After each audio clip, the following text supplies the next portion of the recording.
If you stop someone on the street and ask what Christianity's about, you'll probably get some version of this. It's about moral improvement. Stop doing the bad stuff. Start doing more of the good stuff. Be nicer. Be more generous. It sounds pretty straightforward, almost like a spiritual self-help program designed to make us all a little less jerky. And boom, here's the twist. C.S. Lewis, this giant of Christian thinking, looks at that common assumption and says, yeah, that's not really it. It's a shocking thought, and it completely reframes the entire conversation about faith and morality. This is the quote that starts the whole conversation. God doesn't want better behavior, he wants new people. Just let that sink in for a minute. It's not about just polishing up our act or trying a little harder. Lewis is saying the whole goal is something way deeper. So, what's so bad about trying to be a better person anyway? Well, for Lewis, the problem is that niceness, it can be a really, really good costume. It can look the part, but it doesn't mean anything is actually changed on the inside. It's more about performance than transformation. Okay, this is where it gets a little tricky, but it's so important. Lewis believed that the why behind what you do is everything. So you could do a good thing, but if your real motivation is to feel a little bit better than the next person, is that actually goodness? Or is it just pride wearing a clever disguise? And this idea builds right on top of that. Think about it. When we do good things to get applause, or even just to get that warm, fuzzy feeling about ourselves, who are we really focused on? The spotlight kind of swings away from God and lands right back on us. And this is the real kicker that Lewis was getting at. You can perfect the act. You can say all the right things, donate to charity, be super polite, all while your heart, your inner self, is totally cold and completely untouched by any of it. It's just a mask.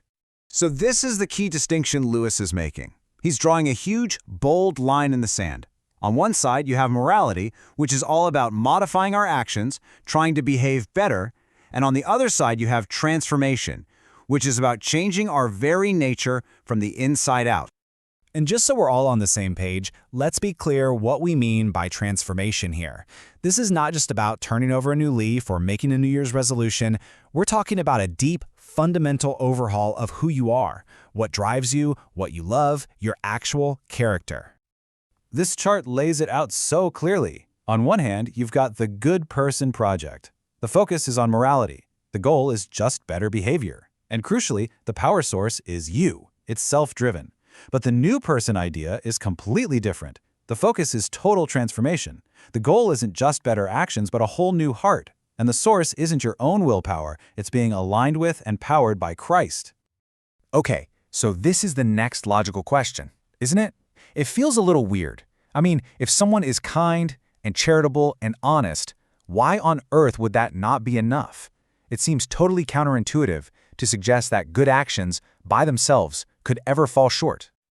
And this is a point Lewis would absolutely agree with. You don't have to be a Christian to do good things. Just look around. The world is absolutely full of people from all kinds of backgrounds doing wonderful, selfless things just because it's the right thing to do. Right. Whether someone follows another faith or has no faith at all, that capacity for kindness, for courage, for charity, that's a universal human thing. So if everyone can do good works, then what, according to Lewis, is the actual difference maker?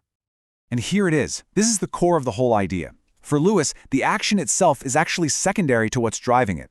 In this view, God isn't just looking at a checklist of your deeds.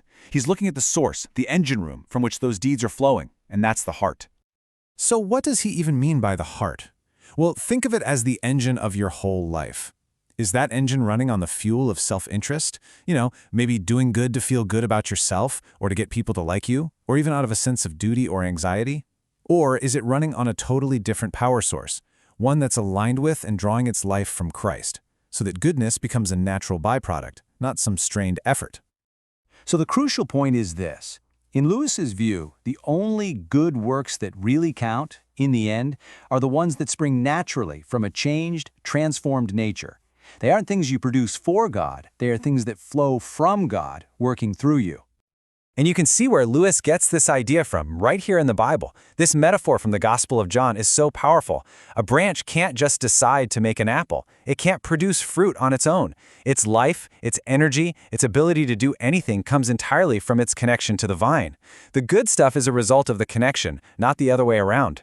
So let's circle all the way back to the main point, but maybe say it in an even more powerful way.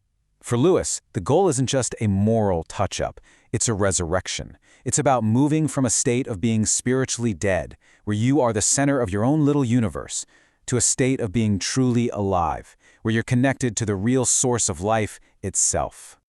And so we leave you with Lewis's powerful question, which kind of forces us to look at our own lives, doesn't it?